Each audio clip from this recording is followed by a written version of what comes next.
Hey everybody, my name is Buck and welcome to my next video. I'm out on the east side of Green Bay, kind of goofing around a little bit, just scouting out with a stealth camping thought on my mind, places where I can go. And then I want to just park, set the back up the way I think this would work and see if I fit in it. Because before I do one overnight, I need to make sure I can lay down in this thing and do it comfortably. And I'm not just thinking a couple of videos, I'm thinking permanently, or else the next video is going to be about selling this and car shopping. But first, a cup of coffee.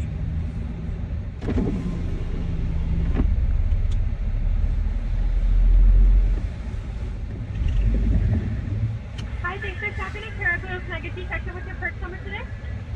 I don't have a perks number, but you know what, yeah, skip the perks number, I don't have one. I'd like a, just how about a medium cup of black coffee? Yeah, no problem. Is there anything else we can get for you? That'll do it. All right, you're going to give me 326 at the window. Thank you very much. We are at Caribou, one of my absolute favorites, and we only have a couple of them here in Green Bay. We have a long history with Caribou. Maybe we'll cover that in another video, but it is Chris and my favorite coffee shop. How are you? 26. Oh, you want some money, don't you? Funny how that works.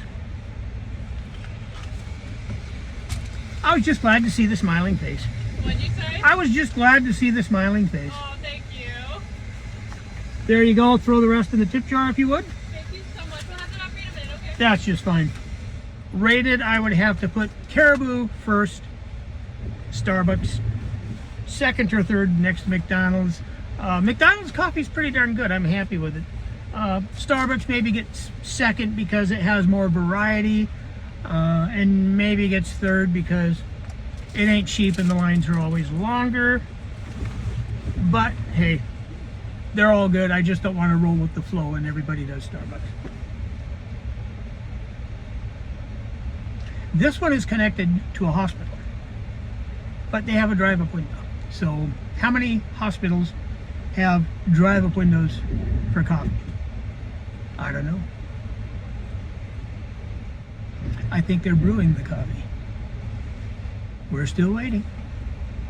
That's fine. We know it's fresh. Thank you so much. Thank you. Happy day. You have a wonderful day too.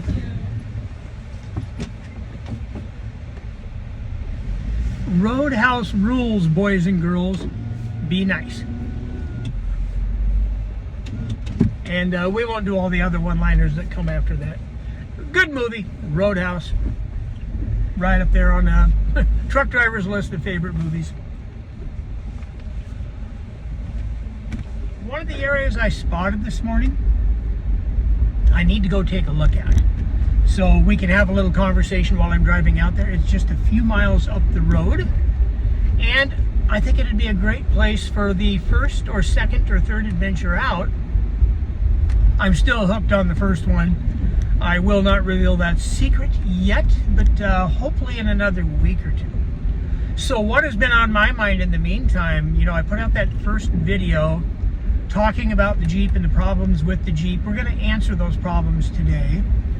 Other problems I didn't mention, do I want to do reflectix again, or how do I want to create some curtains, some privacy, some light discipline for stealth camping at night, where not only can they not see me, it doesn't look like I'm glowing in the dark. I have some ideas to that thanks to some other YouTube videos and some of the uniqueness of the Jeep. We'll address those hopefully in this video today.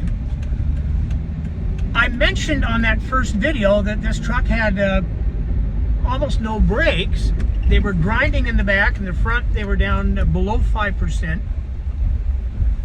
So I made a few phone calls to trusted mechanics, and one we used before. In fact, he did the back brakes on my van, and he did a very good job, and the price was reasonable. His labor is considerably cheaper than the dealer, and he's been there forever. He did front brakes, both discs and pads, rear brakes, discs, pads, and rotors, and emergency brakes, which haven't worked since not too long after we purchased the vehicle back in 2021. And it was under $1,200 when it was done, but that kind of messed up what I wanted to do last week. So I threw in the punt of my backpacking gear, which was a total punt, and I probably shouldn't have done that. But one of the things I have learned in this creating a YouTube video thing is discipline with the learning curve. So right now I'm on the phone.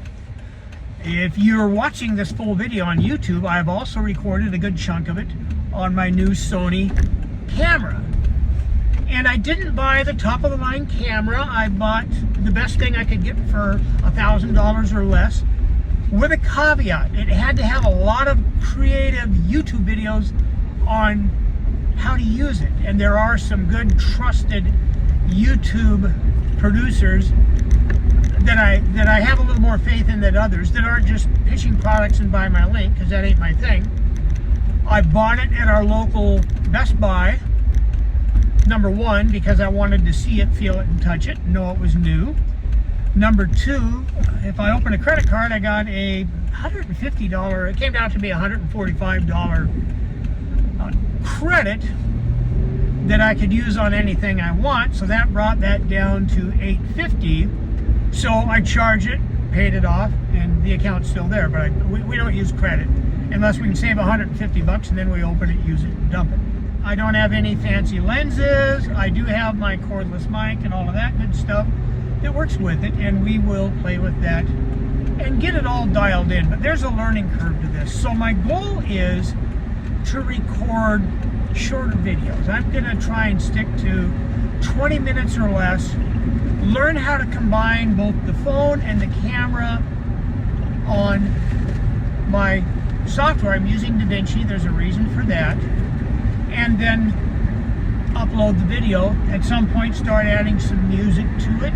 I'm very careful with music and licensing and Creative Commons and all of that. So that's a subscription I have to decide if I'm good enough to prepare for and pay for. It's not a lot, but you know, there's always money involved in doing anything right. So that's the hope, is maybe the next 2 or 3 videos are going to be considerably shorter, going back and forth and learning how to edit the way I want to produce a product. So with that, hey, let's check out this next spot. You know, while I'm on the topic of that next spot, one of the problems that comes is just the idiosyncrasies of owning a condominium. We're in a townhouse. Everybody gets 2 parking spots guaranteed. Your garage and the spot in front of your door. Everything else is a free-for-all. That being said, I can't really record in my driveway because I can't be uninterrupted. I really don't have any place within the condo to record. I have lawn in the backyard, I can pitch a tent, but again, I'd be interrupted, and I'm fairly close to the road. It's not that busy, but it is a road. So that's kind of out of the question. That means I need to go do some exploring, find places to record, find backgrounds. I have places to camp, but I'm not ready to go camping yet. I have so much to learn. The gear, the editing. Is the Jeep going to work? How am I going to set it up? So we'll grow and we'll learn those things together. We're heading out towards Door County, which is, if you look at Wisconsin on a map, it looks like a hand with the thumb kind of pointing out. And Door County would be that thumb that goes up into Lake Michigan. It is a beautiful area, major tourist trap, and we will get out there as the weather improves and my skills improve, so I can show you what's out there. It does have some unique things. I'm looking at a sign. It's kind of big, but I think I could get away with it. There's some cars in here, and you can't tell me that these guys aren't out fishing or something. They are not all out here for the park and ride. So we are going to park out here and give it a try. I will admit I've stated a few of these before and never had a problem. It's just a matter of behaving and being stealth. Here's what I want to know today. Can I create enough room to sleep in here? Can I create enough room to sit up and enjoy a cup of coffee in the morning? Can I put curtains up here and make this private enough to do exactly that? I'm surprised there are as many people as there are out here, but that is what it is. And let's see what we can do. We're going for broke here with the Sony. I have a lot of stuff I need to move around. I have pillows, I have all sorts of stuff, and I will show you what that is all about momentarily. Don't want to lock my keys in the car. This is old-fashioned, none of that pair up and come in and push a button crap. It uses a key. See how far I can get these back without throwing them into the snow.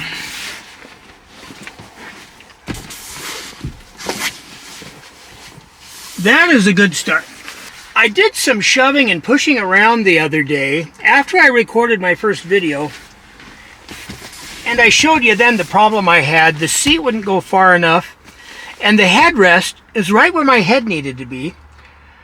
Now, I got playing with the tracks, and they're dirty. It's a 2013. I cleaned them out, and that seat slides forward enough that that headrest is now out of sight. I still have to fill this cavity with some pillows. That should be easy. My plan is when I am out camping, my backpack will sit on this seat. And that's what I live out of on the trail, so that's what I can live out of when I'm camping in the Jeep. So how much room do I have here with the newfound movement of the seat? I don't know if you can see it from here, but one of the things, this has premium sound, is this big old thumper that sticks up and takes up foot room. And at my age, I'd rather have the foot room than the thumper. But what do you do? It has, okay, I now have 78 inches back here. This rocks. If you haven't noticed, all of these windows are tinted, except for the windshield. The doors on the front are very lightly tinted. Everything else a little more heavily. I'm a little weary of tint anywhere near the front because tint is probable cause. It's a reason they can pull you over. Not that I have anything to hide, but that doesn't mean I want to get pulled over. Also, remember with probable cause, if they have a reason to pull you over, they have a reason to approach your car, a reason to ask you for ID, and anything they can see from standing next to your car while waiting for you to produce your ID is fair game. And based on what they find, gives them the ability to do a search without a warrant. So, you know, that's not anything that really concerns me, but I'll tell you where it has gotten guys in trouble was in the days of paper logbooks with truck drivers. It was, oh, there's your garbage. Hand me your garbage can. And you have no choice. They get to take your garbage can and look and see what is in it. And if what is in it is a receipt that doesn't match your paper logbook, you now have a logbook violation. Oh, I just picked that up. It was garbage in a truck stop. Great. Tell it to the judge, but here's your violation. So I highly respect law enforcement, but I don't encourage provoking anything that causes interaction. Let them go on to find things that deserve to be inspected, not what's in my garbage can.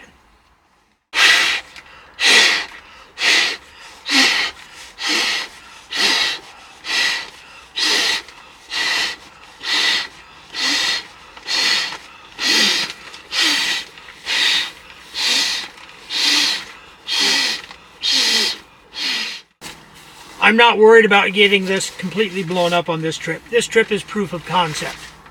So, all I want is enough to stay in place. It needs a little more. I'm going to go attack it again.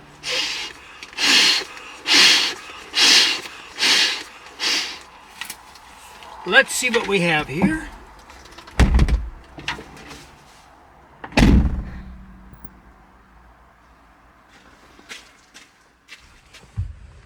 So I've been crawling around in here with the mattress, with the air mattress over the pad, with my sleeping bag, and a couple of things are very apparent.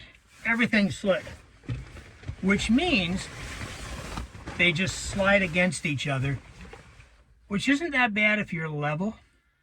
But if you are a little bit inclined, and here I have that whole folded down seat at a slight incline, and I'm parked at a slight incline, and I need to be prepared for that. You're not going to find perfectly level spots anywhere. Let's take three things away from this.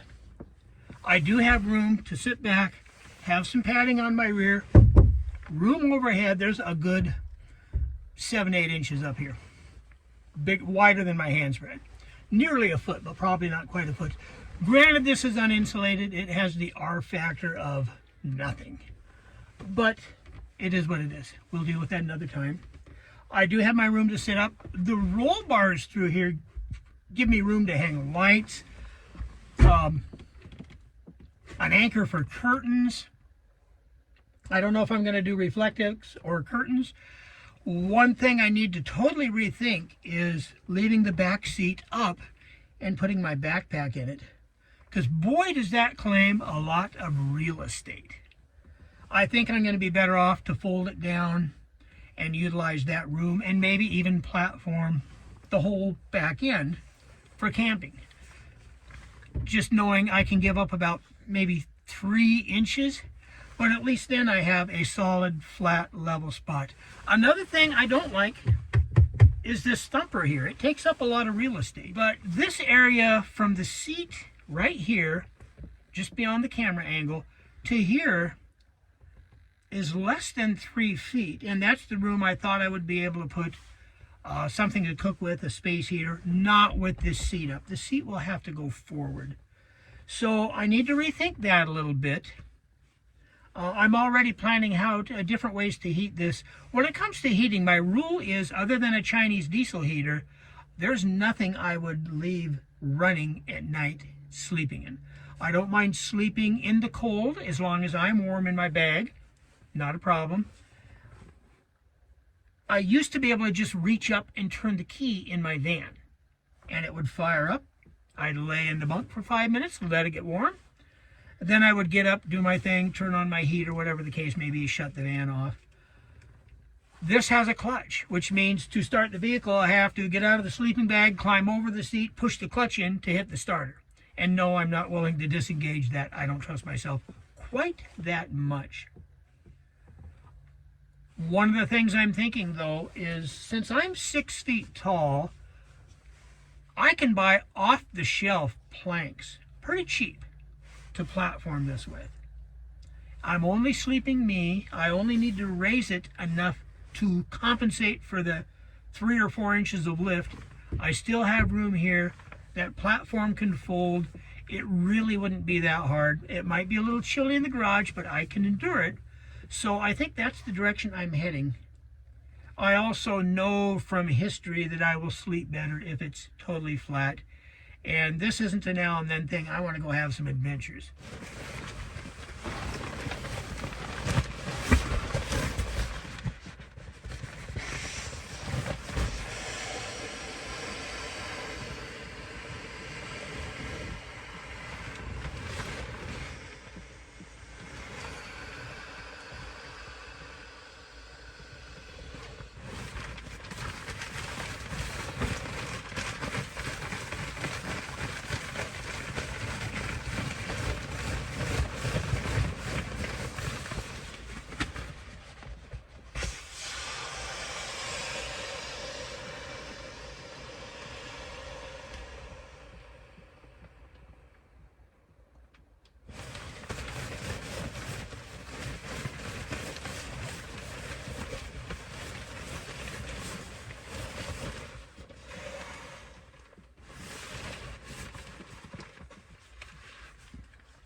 If there were nobody here, I would be doing donuts. I guarantee you. But I can't do that.